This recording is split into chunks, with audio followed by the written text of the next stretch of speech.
Heading into the season, we all had our Super Bowl picks and who we thought would be in the hunt.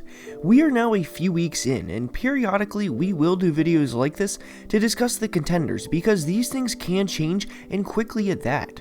With all of the injuries sustained in week 2, who knows what the rest of the year will look like. With a much different offseason due to a worldwide pandemic, the 2020 season will prove to be much different than any other in the 101-year NFL history. But for today's video, we will be discussing the biggest contenders through 2 weeks and the likelihood they get to Tampa and a chance to compete for the Super Bowl title. But before we get started, make sure to like the video and subscribe to the channel as all support is very much appreciated. Now let's begin. And we start today's video with none other than the Arizona Cardinals. Heading into this year, I constantly preached that this team will be fun to watch, but that we have to remember, they have some growing pains they'll have to go through to get to the top. Through 2 weeks, they have played great and not only proved me wrong, but the Kyler to DeAndre connection looks electric. They beat the defending NFC champion 49ers, which was with both George Kittle and Nick Bosa, so they did beat them at very close to full strength.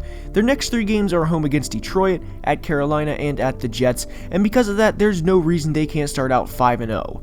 This is completely realistic, as the Lions are going to fire their coach at the end of the year unless something dramatic changes, and probably won't beat them in Arizona.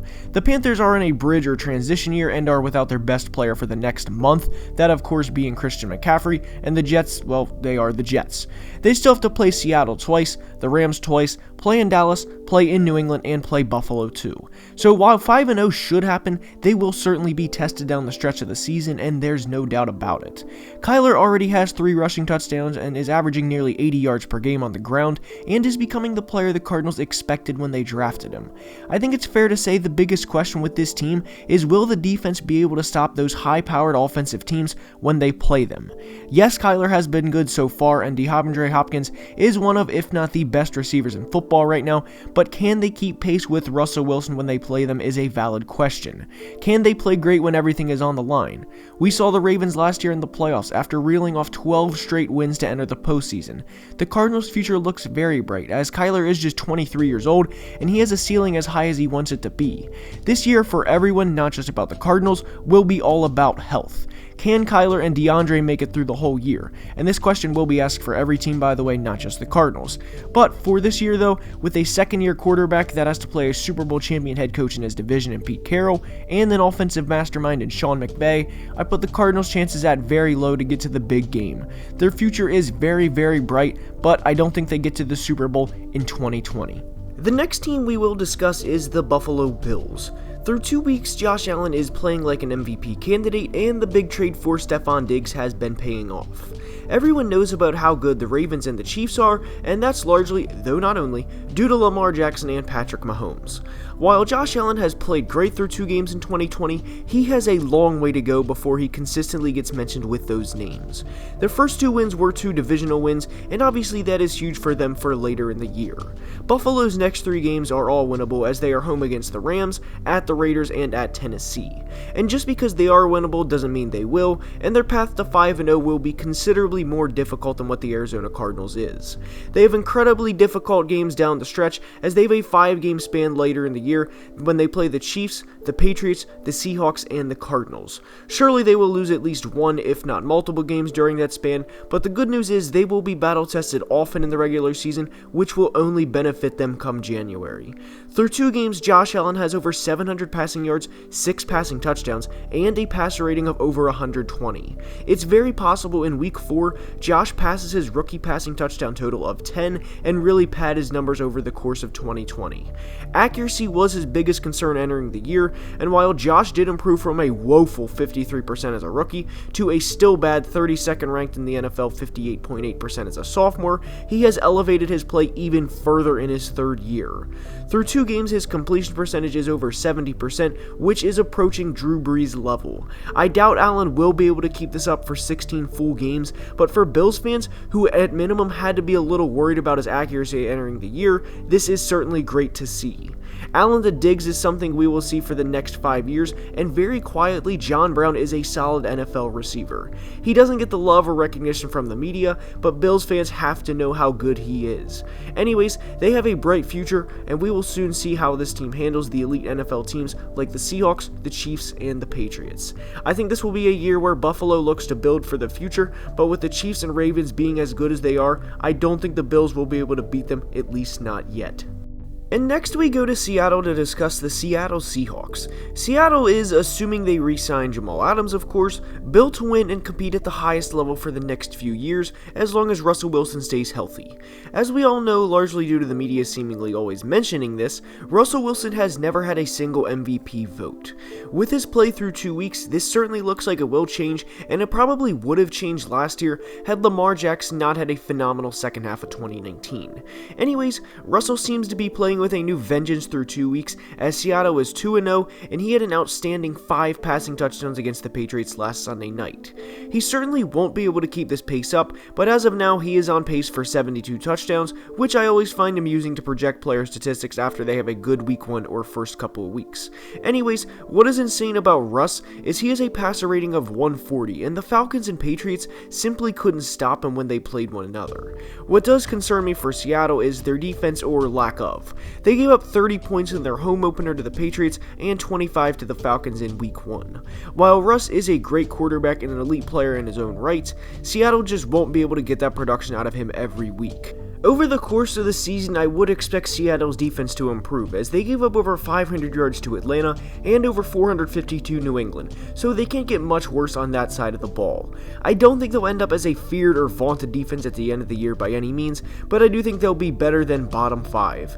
Because of Russ seemingly being on a revenge tour of his own, and just how good of a player he is, I do think Seattle will represent the NFC in the Super Bowl at this point in time. And next is the Baltimore Ravens, who are one of the top 2 teams in the AFC. They play the Kansas City Chiefs on Monday night in what will be one of the most viewed games in the entire regular season. Fans have been very excited about that game for some time now, myself included, and understandably so. I personally think whoever loses this game will come back and beat the other team in the playoffs. I do think these teams will meet in the AFC Championship game, if you can't tell on that prediction, as both of these teams are loaded. Anyways, for Baltimore specifically, they have a great quarterback, a great running back committee, a great tight end, and a solid offensive line. They don't really have any holes on their offense, and their receivers include a solid young player in Marquise Brown, who will only improve with time. Their defense is elite in every sense, as they have a shutdown number 1 corner in Marlon Humphrey, a good defensive line in Calais Campbell and Matt Judon, and a solid young linebacking core highlighted by Patrick Queen. The Ravens should, and this may be an overreaction, but beat pretty much everyone aside from maybe Kansas City. They will probably drop one down the stretch if they don't Monday night, but they are that good, and nothing they will do will surprise me in 2020 unless they somehow fall off and only win 7 or 8 games. Anyways, they have 4 games, only 3 remaining since they played Cleveland in week 1, against the Browns and Bengals, and with their rosters in completely different stages, those are both wins for the Ravens. As of now, I think the Ravens win the Monday night game in Baltimore, as Lamar and the gang always perform on primetime games and give the fans epic performance after epic performance. See a Monday night game against the Rams last year where Lamar threw 5 touchdowns, and the Patriots game on Sunday night in 2019 for example. This will be a game for the ages, and I really hope we see these teams meet again in the AFC Championship game. I would put Baltimore's odds to go to the Super Bowl right now, assuming Lamar stays healthy, at right around 45%. And the final team we discuss is, of course, the Kansas City Chiefs. They, like Baltimore, are loaded, as they have the best player in all of football and perfect players in the offense to complement Patrick's unique skill set.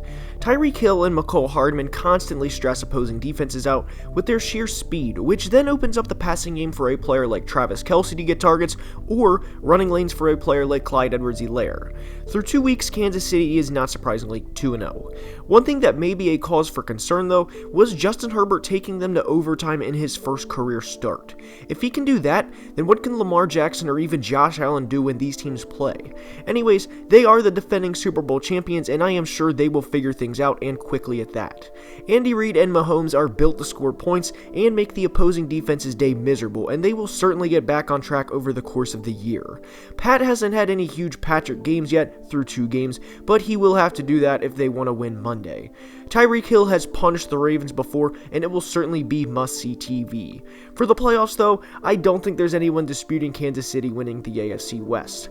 Yes, the Raiders are 2-0 with wins over the Panthers and Saints, but I don't think they're going to go into Kansas City and have Derek Carr outduel Mahomes. I'm sorry, it's just not going to happen. Drew Lock is, of course, injured for the next few weeks, so that takes any chances of Denver possibly stealing the AFC West out of the equation. KC will more than likely be a top 2 seed, and it will be interesting to see how they, or the Ravens for that matter, play in wildcard weekend due to there only being one bye week with the new playoff format. For the percentage chance of them going to the Super Bowl, I would put it right at 45% along with the Baltimore Ravens. Everyone else in the AFC is the remaining 10%, and if anyone can beat either of these teams in back-to-back weeks in their stadiums come playoff time, well, they deserve to go to the Super Bowl. And with that being said, that's all I have for today's video. I hope you enjoyed. I did not include the Packers or Rams in today's video, or the Patriots for that matter, but like I said, this will be an every few week type video, so surely they will all be in one coming up. It will be very interesting to see how the regular season plays out from here on, and with that being said, that's all I have. Please like the video and subscribe to the channel, it helps a ton. If you ever have a video suggestion, please comment below, and I will see you guys next time. Have a great weekend.